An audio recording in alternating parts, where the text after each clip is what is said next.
I'm gonna cake something that I haven't caked yet, and I can't believe it. It's so obvious. The channel's called How to Cake It. How have I never caked this? Let's get started. I'm gonna make my classic vanilla cake recipe. I'm gonna walk you through it because I get a lot of comments that people love this vanilla cake, and it's often like the first vanilla cake they make. So I'm gonna teach you how to make it, and then I'm gonna turn it into something. I'm gonna make it, bake it, then cake it. So the first 3 ingredients are 1 cup of unsalted butter. I know in America you'd refer to this as 2 sticks. And you want your butter to be room temperature. This is how you test. The second ingredient is 2 cups of granulated sugar. The third ingredient is 1 teaspoon of pure vanilla extract. You can add this to this stage of the mix because fat carries flavor very well. The next ingredient is 4 eggs at room temperature. Then I have 1 cup of milk. I'm using full fat milk, which is 3%. We have 2.5 cups of all-purpose flour. And to that, we are adding 2.5 teaspoons of baking powder and 1/2 teaspoon of salt. So you can sift this all together. And then I like to just whisk and make sure the salt and the baking powder are evenly distributed. Okay, so I wanted to show you a trick if you forget to take your eggs out of the fridge. I know I get a lot of comments where people say eggs aren't in the fridge, but in my country they are. So this is cold, and we don't want to add cold eggs to our gorgeous creamed butter and sugar. So what you can do is take the amount of eggs you need, put them in a bowl, and then just run hot water over them. Not boiling water. We're not making hard-boiled eggs. Hot water. Let them sit, give them a nice little soak and a bath, and then when you feel that the water is cold, you can do it once more, and that will take the chill off the eggs. You don't want to cook them. You just want them to warm up a little. They're in a little egg hot tub. And the first thing we're gonna do is cream the butter and sugar. So I like to start kind of low on stir, work my way up to the highest speed. Now I'm gonna just leave this alone and let it cream. I am worried that my butter was slightly too cold, so I'm gonna show you a tip. You can see the consistency, and I know it could be creamier. What I'm gonna do is turn it back on and then use the blowtorch lightly around the sides of the bowl. I'm gonna leave this for 5 more minutes. 5 more minutes! 5 minutes later. This looks much better. Now it's time to add the eggs. I like to add them 2 at a time.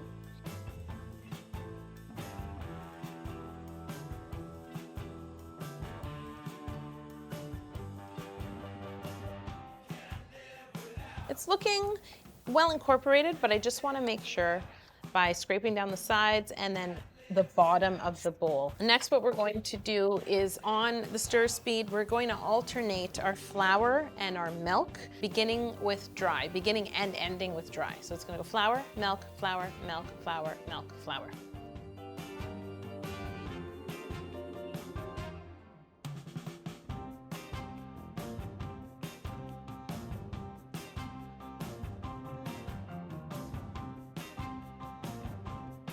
I'm gonna just turn it up a speed higher, just for about 30 seconds.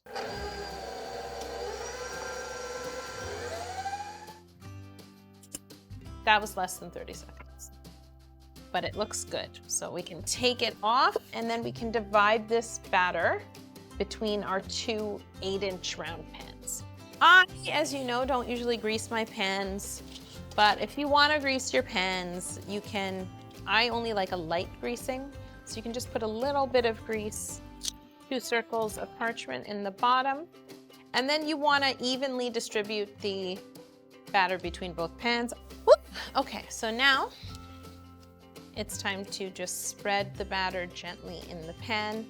This is not a very runny batter like my chocolate cake batter, so it won't necessarily spread evenly if you leave it up to the oven. And one more thing you can do to get out any large air bubbles is take a knife and run it through the batter.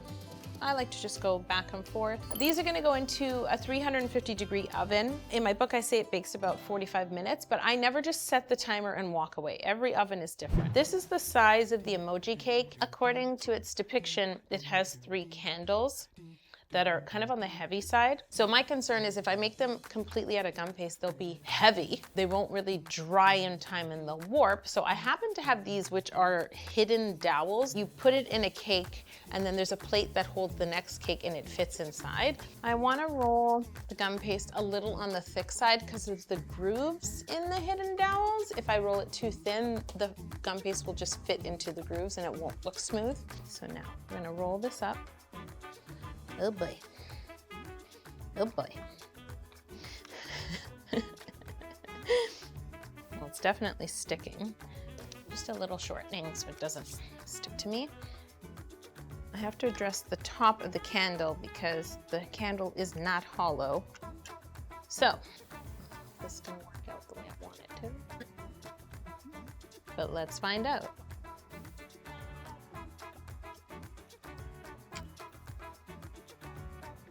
All right. Candle number 1.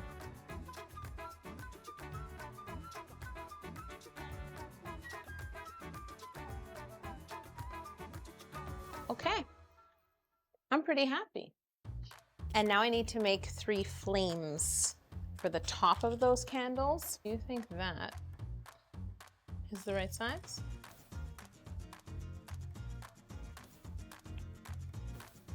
Okay, little flames, thank you. These can go aside to dry. And now it is time to make the berries on the emoji cake, which I think are raspberries without any texture. Leave a strawberry emoji below if you think the berries on the emoji cake are upside down strawberries, and leave a raspberry if you think they're untextured raspberries.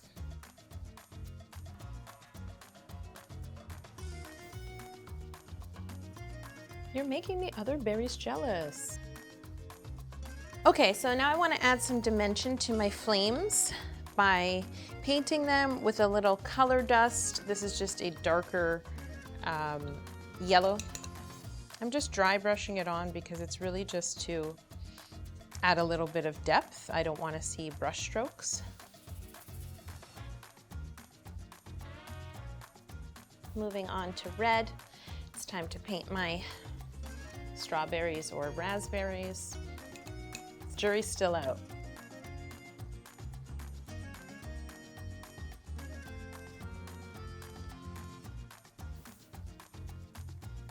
Okay. Okay. Time to clean up. Okay, my cakes are baked, cooled, chilled. I'm going to remove them from their pans. And now I'm going to level and layer them.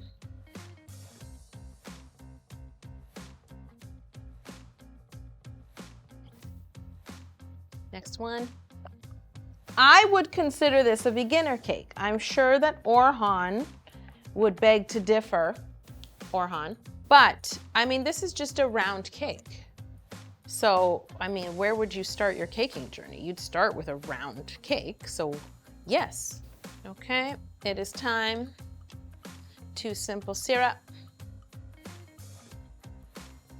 I'm going to place the first layer of cake down on a board that's cut to size. You know the drill. Nice dollop of Italian meringue buttercream. I definitely want the layers of buttercream to be even. I always want that, but I feel like with the emoji, it would be computer generated, so it would look extra even. All right, next layer. I'm saving the crummy buttercream.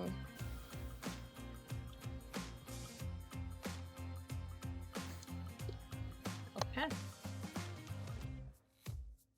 I like using a bench scraper to help me pick up my layers and line them up. After the cake has been simple syrup, it can be very delicate. It's time to crumb coat and chill. I'm using the leftover crummy buttercream to do so. I can't remember the last time I made a round cake on the channel. Like, I know I've made layer up cakes, but they all have something inside. This is like just a round cake. Time to ice. When I ice the sides of a cake, I like to use a straight spatula because I have all this coverage. Unlike crumb coating, you want to put more buttercream on the sides. And don't worry, we will scrape it away as we smooth. You can use a bench scraper to ice the sides of your cake. You want to hold it parallel to the side, and then you don't want to hold it perpendicular, but on an angle as you turn the turntable. This is going to ice away a lot of the buttercream that we placed on the cake. With the excess buttercream along the top edge, I like to use an offset spatula and just pull in the excess to the center and wipe off the excess in the bowl.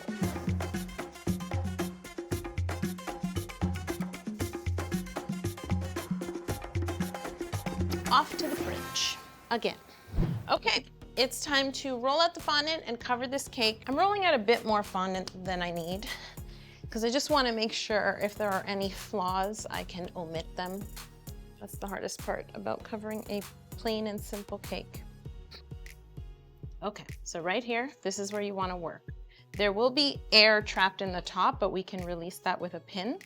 And then what you want to do is work out these creases and make sure the fondant is flat on the cake. Otherwise, it will fold over itself. It'll be very hard to get rid of that line, especially in a cake that's this plain, on a cake that's this plain. I'm just gonna cut the excess because it is pulling. You wanna use the flat part of your hand. Okay, and now I'm gonna switch to fondant smoothers. So first thing I'm gonna do is pull the fondant into the center, and then that way, if there is any air, the bubble will be in the top. And then you can use your pin. I know a candle will be placed here, so I can make a pinhole to release the air, and that hole will be covered. So see how here, it's a tighter corner than like here. I'm gonna work all the way around the cake. Okay, so now to trim away the excess, I like to push the excess fondant all around the base of the cake because fondant provides resistance, and if you don't do that, sometimes you cut and then it kind of lifts up.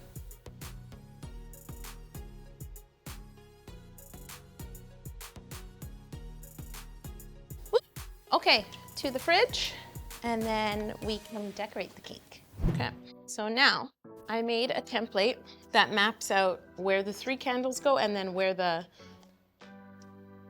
raspberries go. I don't know, I think they're raspberries. I'm gonna I was gonna say drill, but pre-poke the holes where the dowel will go in.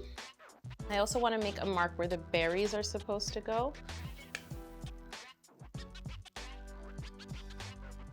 Woo! 3-year-old. I'm just gonna fill in any gaps with royal icing. The royal icing will also help stick my flames to the top. There we go. The berries. Woo! I do need a tiny bit of royal icing just to make sure they stay in place.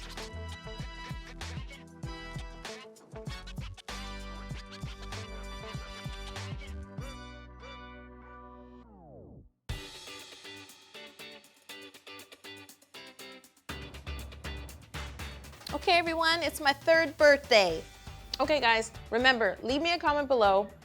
Let me know if you think these are strawberries or non-textured raspberries, which is my vote. And let me know which emoji I should cake next. And don't pick the one I think you're gonna pick. Don't be naughty. I'll see you next week.